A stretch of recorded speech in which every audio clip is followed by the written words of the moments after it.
지난주 말씀을 좀 복습해 보겠습니다. 아스르 군대 18만 5천 명이 유다를 공격하게 됩니다. 힘이 없는 유다와 히스기야 왕은 하나님을 찾고요, 하나님께 기도했고요, 그리고 이사야 선지자에게 중보 기도를 요청하지요. 하나님의 방법대로 이 모든 위기에서 승리하게 하시고 극복하게 하십니다. 큰 위기가 한번 넘어갔잖아요. 그러면 좀 평안이 있으면 참 좋겠는데 그렇지 않습니다. 또 한 번의 위기가 히스기야를 찾아옵니다. 자, 1절 말씀 볼게요. 그때 히스기야가 병들어 죽게 되매 아모스의 아들 선지자 이사야가 그에게 나와서 그에게 이르되 여호와의 말씀이 너는 집을 정리하라 내가 죽고 살지 못하리라 하셨나이다. 히스기야가 병들게 됩니다. 중병에 들었어요. 그때 이사야가 옵니다. 반갑겠지요. 왕이시여 걱정하지 마십시오. 하나님께서 고쳐주십니다. 왕은 살 것입니다 하면 좋겠는데 웬걸요, 하나님께서 왕 곧 죽으신다고 하십니다. 정리하시랍니다. 이 정리하라는 것은 이제 그동안 살아왔던 것들을 정리하고 유언도 남기고 이제 마무리를 준비하라는 거죠. 청천벽력 같은 소리입니다. 히스기야의 마음이 얼마나 상심했을까요? 여기 1절 시작 부분에 그때라고 시작을 하는데 이 그때는 두 가지로 생각할 수 있습니다. 첫째는 전쟁이 진행되는 그 위기의 상황, 둘째는 전쟁이 다 종결된 상황. 둘 다 녹록하지가 않아요. 전쟁 중이라면 이 아수르와 싸워 이겨야 되잖아요. 그때 왕이 없으면 어떻게 되겠습니까? 큰 위기죠. 그리고 전쟁 끝난 이후라 할지라도 전쟁에 의해서 견고한 성읍들이 무너졌잖아요. 많은 것이 폐허가 됐습니다. 이제 왕이 힘을 다해서 백성들과 함께 무너진 성읍들을 일으켜 세워야 하는 그런 위기의 상황인 것이지요. 이 어려운 상황 속에 왕이 죽음을 맞이하게 됩니다. 엎친 데 덮친 격이에요. 어려운 상황을 극복해 나갔는데 또 하나의 어려운 상황이 찾아올 때가 있습니다. 재정적인 어려움을 극복했는데 건강의 위기가 올 때도 있지요. 우리나라 36년간 일제강점기를 잘 극복했습니다. 해방을 맞았어요. 그런데 웬걸요, 5년 뒤에 6.25 전쟁이 터집니다. 우리나라는, 우리 민족은 정말 상처가 많아요. 참 마음이 아픕니다. 자, 그런데 이런 위기 속에서 우리의 삶 속에 어려움이 찾아올 때 우리는 누구를 의지해요? 하나님을 의지하는 거죠. 여러분, 우리 자녀들에게 이것도 가르치셔야 돼요. 우리 인생에 어려움이 있다라는 것을, 어려움을 극복하면 또 하나의 어려움이 우리를 기다릴 수 있다는 것을, 우리는 연약하기에 하나님이 주시는 힘으로 극복해야 함을 자녀손들에게 가르쳐야 됩니다. 그런데 오늘날 부모님들은 자녀들에게 무거운 짐을 다 안 지어주시려고 해요. 부모님의 마음이죠. 얼마 전 뉴스를 보니까 입시를 준비하는 자녀들을 위해서 도서관의 줄을 엄마들이 가서 새벽같이 쓰는 거예요. 도서관 문이 열리면 엄마들이 들어가서 그 가방을 책상에 놓고 나옵니다. 그러면은 딸내미나 아들내미가 이제 잠 푹 자고 들어가는 거죠. 고3이니까 힘드니까 잠 좀 더 자고 가라. 엄마 아빠의 마음인 거죠. 저희 딸내미가 큰애가 고3이에요. 연말에 묻지 마세요. 어떻게 됐느냐고. 오늘 충분히 이해는 합니다. 그게 엄마 아빠의 마음이죠. 그런데 우리 아이들에게도 인생의 고난이 찾아올 때가 있지요. 그때마다 엄마 아빠가 다 해결해 줄 수가 없습니다. 지금 우리 어린 자녀들과 함께 예배드리는 부모님들이 있는데 모든 것을 다 엄마가 도와주고 싶지요. 하지만 나이 들면서는요, 스스로 해 가야 됩니다. 이 모든 스스로 해 가야 하는 삶 속에서 누가 도와줘야 하겠습니까? 하나님이 도와주셔야죠. 하나님을 찾고 하나님을 의지하는 것, 그것이 바로 기도입니다. 지난주에 기도의 총론에 대해서 말씀드렸어요. 히스기야가 기도했고 중보 기도를 요청했다고 말씀드렸습니다. 오늘은 이 위기의 상황 속에서 히스기야가 어떻게 기도했는지를 살펴보면 우리가 어떻게 기도해야 할지 그 방법론을 알 수가 있습니다. 자, 히스기야가 어떻게 기도했는지, 첫째는요, 하나님께 기도했습니다.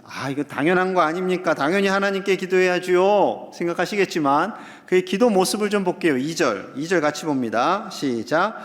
히스기야가 낯을 벽으로 향하고 여호와께 기도하여 이르되. 자, 기도를 하는데 그의 얼굴, 낯을 어디를 향해요?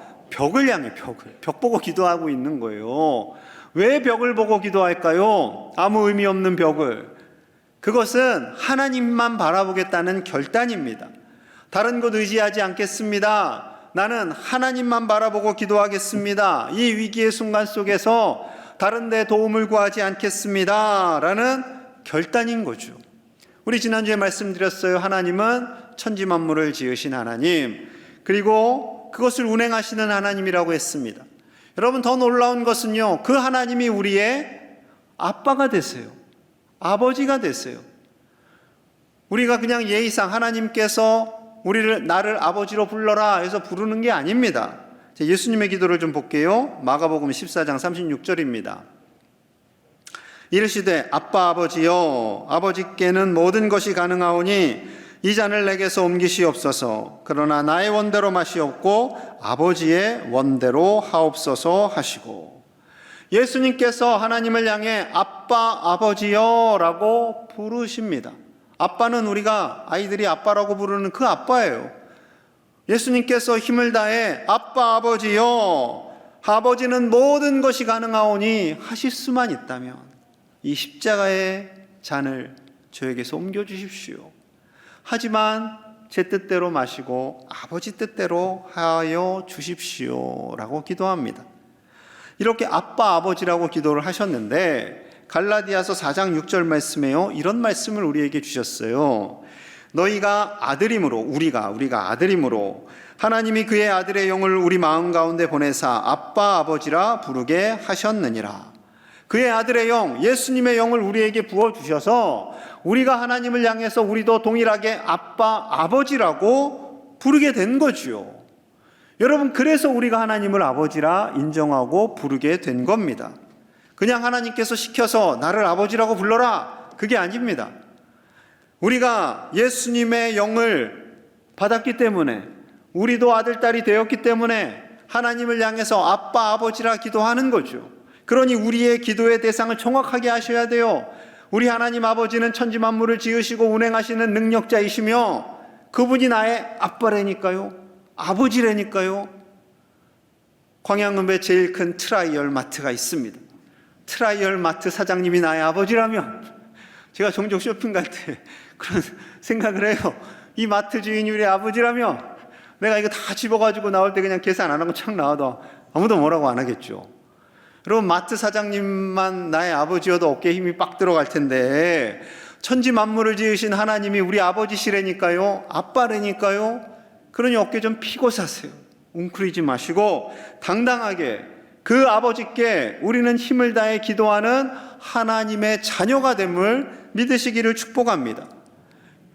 요한일서 3장 1절의 말씀이 이러해요.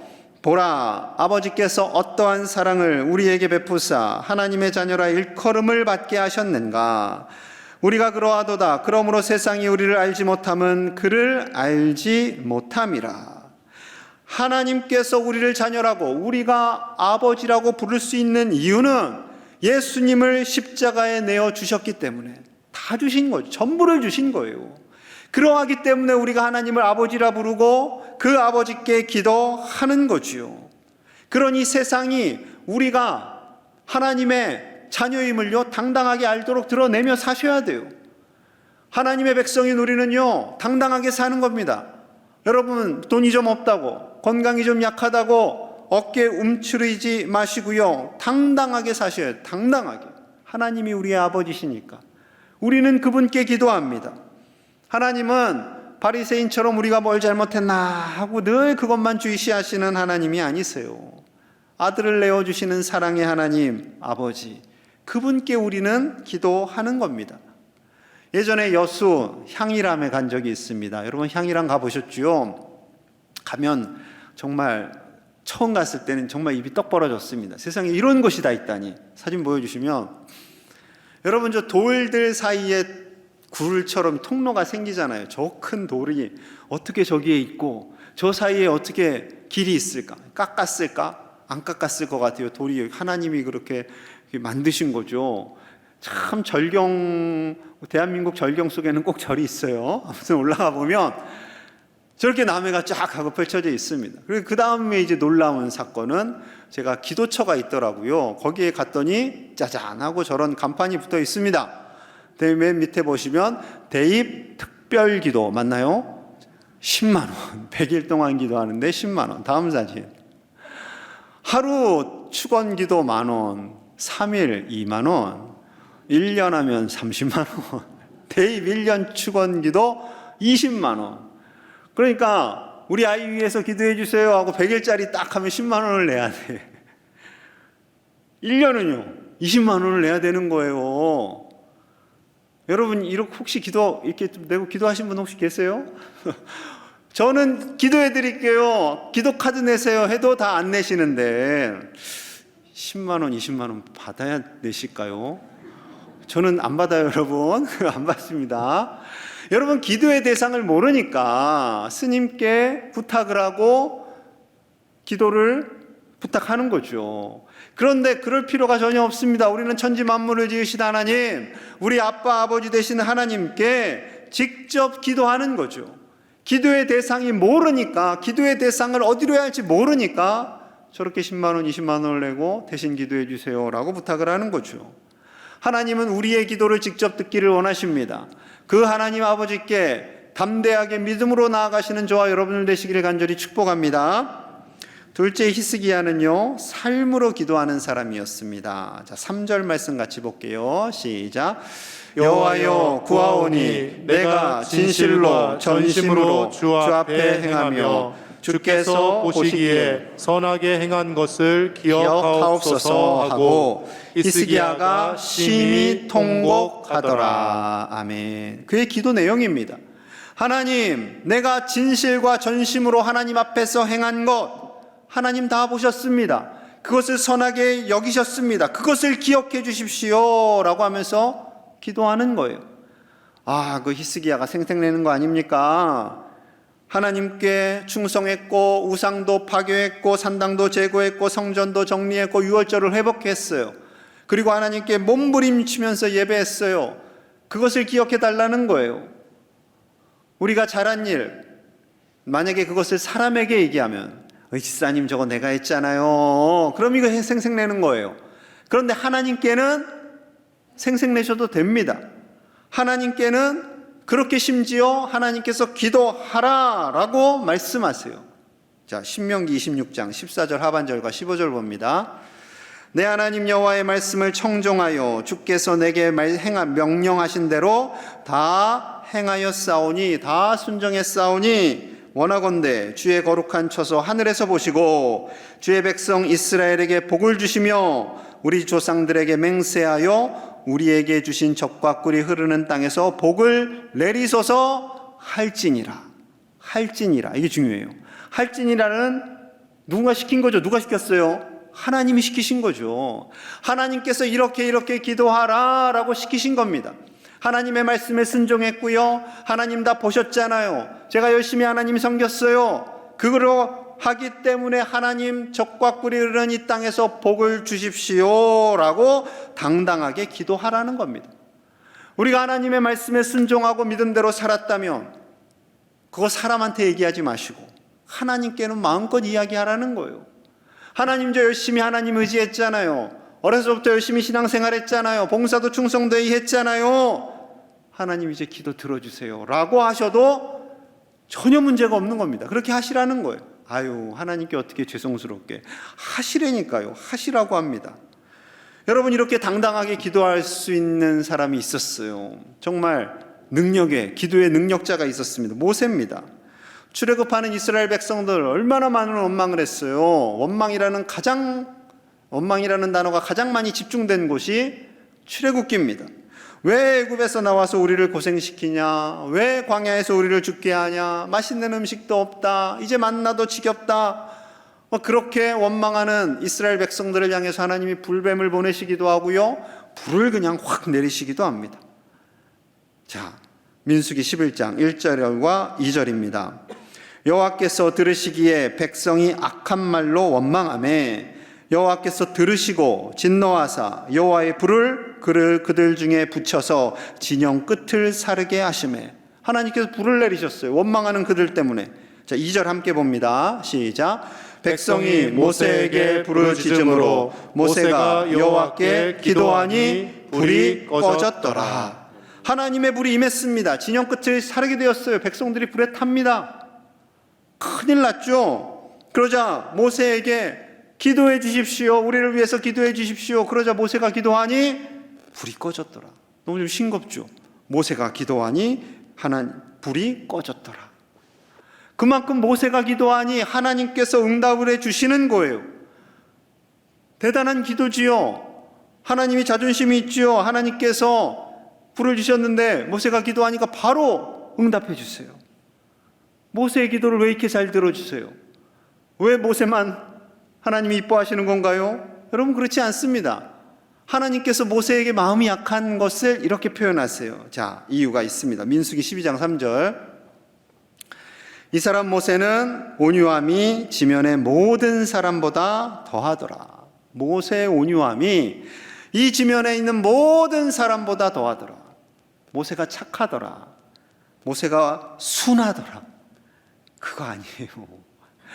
모세가 하나님의 말씀에 순종한 거예요. 순종했다라는 거죠. 아무리 분노가 일어나도, 아무리 화가 일어납니다. 백성들이 원망하고 저주를 쏟아낼 때 얼마나 화가 났겠어요. 근데 그걸 다 참아요. 그리고 그들을 위해서 기도해요. 하나님의 말씀에 순종해요. 하나님의 말씀에 순종하며 광야 생활 40년을 이끌어냅니다. 이것이 그의 온유함이었던 거죠. 그의 온유함이었습니다.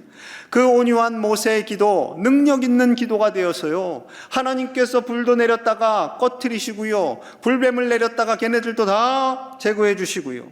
그런데 딱 한 번 모세가 분노를 한 적이 있어요. 너무나 화가 나서, 너무나. 그래서 그것으로 인해서 가나안 땅에 들어가지 못하게 막으십니다. 속상하잖아요. 그런데 그것조차도 순종하는 거죠. 순종하는 겁니다. 온유함으로. 이러한 모세를 하나님께서 얼마나 기뻐하셨을까요? 자, 신명기 34장 10절에서 12절, 그의 삶에 대한 하나님의 평가입니다.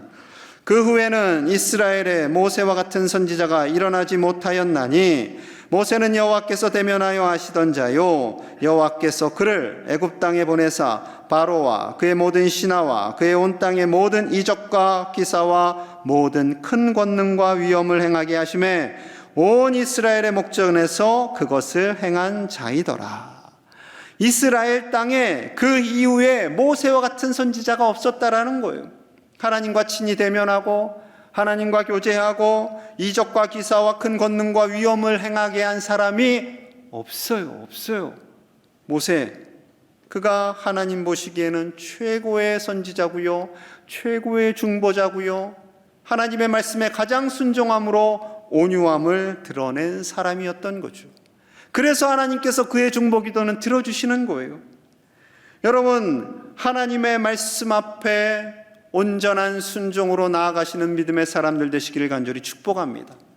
그래서 하나님, 저 이렇게 순종했어요, 하나님의 뜻에 충성했어요 하며 기도할 때 하나님께서 그 기도를 능력 있는 기도가 되게 하시고요, 그 기도를 들어주십니다.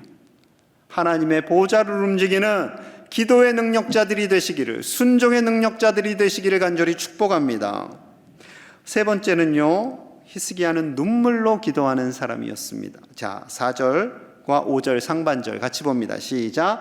이사야가 성읍 가운데까지도 이르기 전에 여호와의 말씀이 그에게 임하여 이르시되 너는 돌아가서 내 백성의 주권자 히스기야에게 이르기를 왕의 조상 다윗의 하나님 여호와의 말씀이 내가 내 기도를 들었고 내 눈물을 보았노라. 아멘. 이사야가 자신의 집에 가기도 전에 이미 하나님께서 응답을 주셨어요. 야, 이사야, 너 다시 히스기야에게 되돌아가라. 내 백성의 주권자 히스기야에게 되돌아가서 내가 너의 기도를 들었고 너의 눈물을 보았다라고 전해라. 기도를 들었고 눈물을 보았다. 눈물을. 3절에서 히스기야가 심히 통곡하며 기도하였다라고 기록하고 있습니다. 전심으로 기도했다라는 거예요. 눈물로 기도했다라는 것은요, 슬쩍 기도한 게 아니라 마음을 다해서 힘을 다해서 기도했다라는 거죠. 물론 속상했겠지요. 나라를 바라보며 나라의 아픔을 생각하며 눈물이 납니다. 자신의 처지를 생각하니 또한 슬펐겠지요. 그러할 때 간절히 기도하는 거예요. 간절히. 여러분, 간절히라는 단어 어떻게 기도해야 되나요? 간절히 해 이러면이래요. 간절히 해 이러지. 간절히. 이 간절하게 하는 거예요. 간절하게. 들어주셔도 좋고 안 들어주셔도 좋고가 아니라, 여러분 애기들 막 떼를 쓸 때 목숨 걸고 떼를 부리잖아요. 길바닥에 들어 눕잖아요. 그럼 어떻게 해? 그냥 엄마가 들어주죠. 그러다 얘네들이 커요. 사춘기가 돼요. 청소년이 돼요. 엄마 자전거 사주세요. 엄마가 좀 사주기 싫어요. 글쎄 좀 생각 좀 해보자. 그러면은 됐어요. 내 용돈으로 살게요. 저축해 놓은 걸로 살게요. 그래요. 그럼 엄마 마음이 어때요? 기분이 확 상해요. 여러분, 하나님께 기도할 때는요, 간절히 하는 거예요. 간절히. 예수님, 성자 하나님, 하나님의 아들이신 예수님도요, 간절히 기도합니다. 간절히. 간할 때 자꾸 목이 떨리는데, 그럼 그렇게 하셔야 돼요. 누가복음 22장 44절로 가봅니다. 예수께서 힘쓰고 애써 더욱 간절히 기도하시니 땀이 땅에 떨어지는 핏방울 같이 되더라. 예수님께서 아버지에게 기도하는데도 힘쓰고 애써 더욱 간절히 기도하셨다라는 거죠. 땀이 땅에 떨어지는 핏방울처럼 보일 정도로 그렇게 간절히 기도하십니다. 이것은요, 두 가지 견해가 있어요. 정말로 극도의 스트레스와 긴장 속에 기도하면, 그런 상태가 되면 이 모세혈관이 터진답니다. 그래서 땀과 함께 이 피가 섞여서 나올 수 있다라는 거죠. 그리고 두 가지, 두 번째는 우리가 이게 살이 찢어지면 피가 주르륵 흘리면서 뚝뚝뚝뚝 떨어지잖아요. 땀이 정말 그것처럼 흘렀다라는 거죠. 자, 두 가지는요, 결국 예수님의 간절함입니다. 간절함. 하나님 아버지께 그렇게 간절히 기도하는 거예요. 간절히. 여러분, 목소리를 내시든 목소리를 내지 않든, 길게 기도하든 짧게 기도하든 간절히 하는 거예요. 간절히. 간절히. 여러분, 간절히 기도하는 그 기도를 하나님께서 반드시 들으십니다. 여러분 한번 생각해 보세요. 내가 얼마나 기도를 간절히 하는가? 저는 모르지만 여러분들은 솔직히 정확히 알 겁니다. 하나님도 정확히 아세요. 내가 얼마나 간절히 기도하는가. 우리 아들이 그래요. 아빠, 내가 얼마나 열심히 기도하는데 밥 먹을 때 3번씩 기도하고 길게 안 돼요. 그래, 잘하고 있다, 칭찬해야죠. 그런데 중요한 것은요, 간절히 하는, 간절히. 그 간절한 기도에 히스기야가 응답합니다. 5절 하반절과 6절이에요. 내가 너를 낫게 하리니 내가 3일 만에 여호와의 성전에 올라가겠고 내가 내 날에 15년을 더할 것이며 내가 너와 이 성을 아수르 왕의 손에서 구원하고 내가 나를 위하고 또 내 종 다윗을 위함으로 이 성을 보호하리라 하셨다 하라 하셨더라. 너를 낫게 할 것이다. 3일 지나면 너는 성전에 올라가서 예배하게 될 거야. 그리고 너의 생명을 내가 15년 더 길게 해줄게. 그리고 이 성, 다윗에게 약속한 이 성과 이 나라를 지켜줄 것이다 라고 약속하시는 거죠. 여러분, 얼마나 히스기야가 감동을 받았을까요? 하나님께 간절히 기도했습니다. 하나님께 모든 것 내어 맡기며 기도합니다. 자신의 순종과 철저한 믿음을 따라 기도합니다. 그랬더니 하나님께서 이렇게 응답 주시는 거예요. 여러분, 우리가 힘을 다해 기도할 때 하나님은 응답하시는 하나님이신 줄로 믿습니다. 7절에 보면 이사야가 무화과 반죽을 히스기야 상처 부위에 딱 얹습니다. 그랬더니 짜잔하고 나왔어요. 또 요즘 무화과 나오는 철인데, 야, 무화과가 효과. 그래서 집에 가셔서 으깨가지고 또 무릎이나 허리 여러분, 그게 아니라 중요한 것은 기도한 거예요. 기도에 의한 응답인 거죠. 종교개혁은 1517년 루터에 의해서 공식적으로 시작이 되었습니다. 저렇게 생기셨는데요. 올해가 종교개혁 505주년이 되는 해예요. 그 당시 종교개혁을 한다는 것은요, 가톨릭과 싸우는 거예요. 어떻게 그 거대한 가톨릭과 일개 사제가 싸움이 되겠습니까? 목숨을 내어놓고 사명을 감당하는 거죠. 그가 비텐베르그 교회에 95개의 조항의 개혁 선언문을 붙이게 됩니다. 비텐베르그 교회는 저렇게 생겼어요. 네. 그리고 동그라미 친 곳이 문입니다. 확대 보면 저렇고요. 저 문에 이제 개역 선언문을 붙이게 되는 거죠. 여러분, 이 사역을 어떻게 감당할 수 있었을까요? 두렵죠, 떨리죠. 언제 죽게 될지 모르는 상황 속에서 그가 이렇게 고백합니다. 만일 내가 새벽에 2시간 이상을 기도하지 않았다면 그날의 승리는 마귀에게 돌아갔을 것입니다. 나에게는 너무나 할 일이 많았습니다. 그러나 날마다 2시간 혹은 3시간 이상 기도하는 것보다 더 중요한 일은 없었습니다. 그 기도가 모든 일을 지탱해 나가는 힘이 되었습니다. 그렇습니다. 그 모든 일을 감당해 나가는 힘이 되었어요. 참 많은 일을 했어요. 루터가 종교개혁을 진행하면서도 3,000권입니다. 3권이 아니라 3,000권의 책을 썼고요. 37곡의 찬양을 작곡했고요. 4권의 성가집을 만들게 됩니다. 그가 매일 2시간 혹은 3시간씩 기도하는 그 믿음으로 사명을 감당할 때에 종교개혁이 하나님의 뜻 안에서 차근차근 진행이 될 수 있었던 거죠. 물론 우리가 2-3시간 기도할 수 없다 할지라도, 우리가 짧은 시간을 기도한다 할지라도 하나님께 온전히 간절히 나아가는 저와 여러분이 되어야 할 줄로 믿습니다. 하나님께서 말씀하세요. 시편 94편 9절입니다. 우리 같이 봅니다. 시작. 귀를 지으시니가 듣지 아니하시랴, 눈을 만드시니가 보지 아니하시랴. 아멘. 하나님께서 우리에게 귀를 지으신 것은요, 하나님도 들으시겠다는 겁니다. 우리에게 눈을 주신 것은 하나님께서 보시겠다라는 거예요. 하나님이 보시고 들으시고 응답하시는 그 신실하신 하나님께 간절히 기도하실 수 있기를 소망합니다.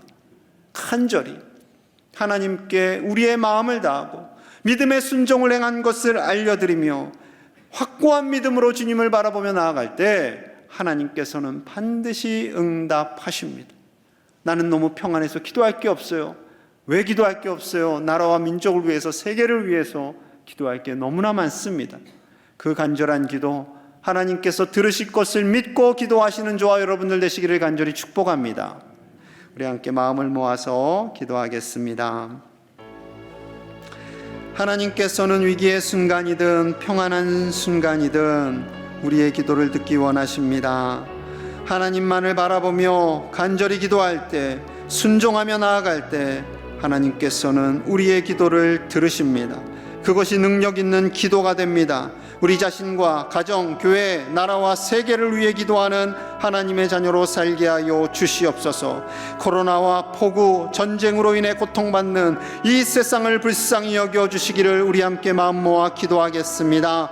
또한 부흥회를 통하여서 우리의 회개가 일어나고 결단이 일어나고 치유가 일어나고 회복이 일어나도록 우리 하나님께 간절히 소리내며 기도합니다. 하나님 아버지, 우리가 히스기야와 같이 모세와 같이 예수님과 같이 기도하는 하나님의 사람이 되기를 원합니다. 오직 하나님께 간절히 믿음으로 나아가기 원합니다. 순종하며 나아가기 원합니다. 아버지여, 우리의 기도를 들어 응답하여 주시옵소서. 치유가 일어나게 하시고 회복이 일어나게 하시고 결단이 일어나게 하여 주시옵소서. 우리의 가정, 교회, 나라와 세계가 어려움에 있습니다. 코로나로 인해, 폭우와 전쟁으로 인해 고통받는 자들을 불쌍히 여겨주시고 하나님께서 회복시켜 주시고 이 온 세계에 하나님의 참된 평화가 넘쳐나도록 아버지여 응답하여 주시옵소서. 예수님 이름 받들어 간절히 기도하옵나이다. 아멘.